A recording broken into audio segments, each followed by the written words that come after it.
दोस्तों नमस्कार, मैं अपने यूट्यूब चैनल में आप सभी का स्वागत करती हूँ। होली गीत अच्छा लगेगा तो लाइक कीजिएगा और नया मेरे चैनल पर तो सब्सक्राइब कीजिएगा। कमेंट में बताइएगा कैसा लगा मेरा गीत।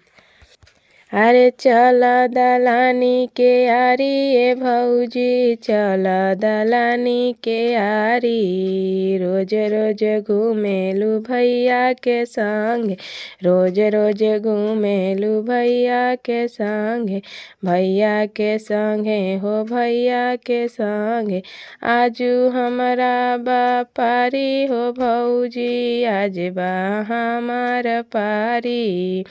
हो भौजी, चल दलानी के आरी ए भौजी, चल दलानी के आरी, रोज रोज खालू भैया के संगे, रोज रोज खालू